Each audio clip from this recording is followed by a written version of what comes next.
சங்கீதம் 61 மற்றும் 62 சில வசனங்கள். முதலாவதாக 61வது சங்கீதத்தின் 2வது வசனம் விதமாய் சொல்கிறது, என் இருதயம் தொய்யும் போது பூமியின் கடையாளத்திலிருந்து உம்மை நோக்கி கூப்பிடுவேன், எனக்கு எட்டாத உயரமான கன்மலையில் என்னை கொண்டு போய்விடும். அல்லேலூயா.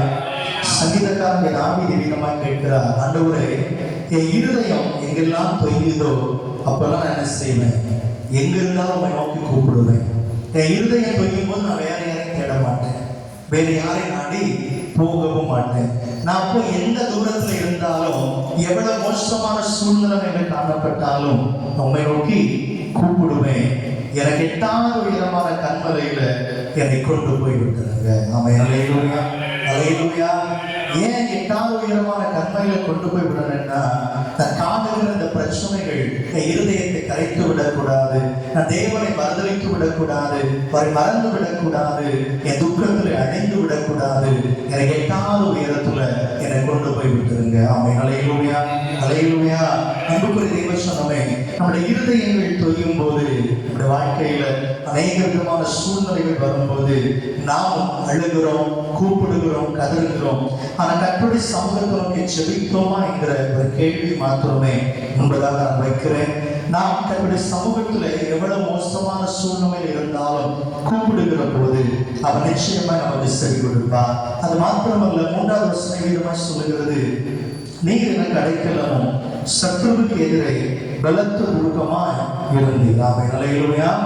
எனக்கு எட்டாவது உயரத்தை கொண்டு போய் விடும் என்று சொன்ன அதே தாவீது சொல்லுகிறார், நீர் எனக்கு அடைக்கலமும் சத்துருவுக்கு எதிரே பலத்த துருகமாய் இருந்தீர். அப்ப சத்துருக்கள் சூழ பாளையம் இறங்கி இருந்தாலும் எனக்கு கவலை இல்லை.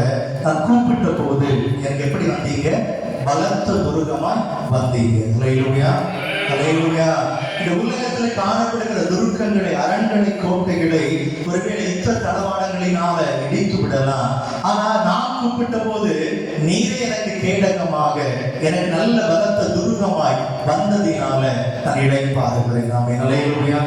அப்ப ஆபத்து நேரங்களிலே துக்கங்கள் சூழ்ந்திருக்கிற போது, கர்த்தரை நோக்கி முறையிடும் போது அவர் நம்மை எட்டாவது உயரத்தில் கொண்டு போய் விடுகிறவர் மாத்திரமல்ல, நமக்கு பலத்த துருகமாகவும் அவர் கடந்து வருகிறார் என்று சொல்லி பரிசுத்த வேதம் நமக்கு கற்றுக் கொடுக்கிறது.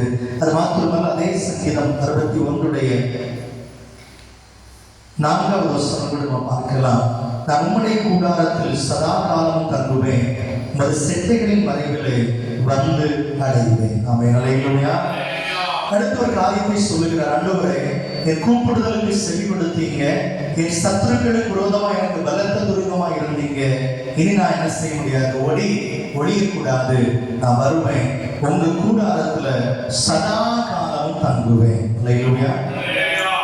சதா காலம்னா எப்பொழுதும் எல்லா காலங்களையும் என்ன செய்வேன்?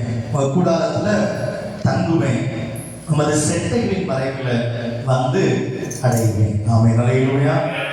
ஒரு நாளில என் இருதயம் தொய்ந்துடுச்சு. அநேக போராட்டங்களை, பிரச்சனைகளை கண்டு இருதயம் தொய்ந்து போயிருந்துச்சு. அந்த தொய்ந்து போன சூழ்நிலையில கண்ணீரோடு உங்களை நோக்கி நான் கூப்பிட்டேன்.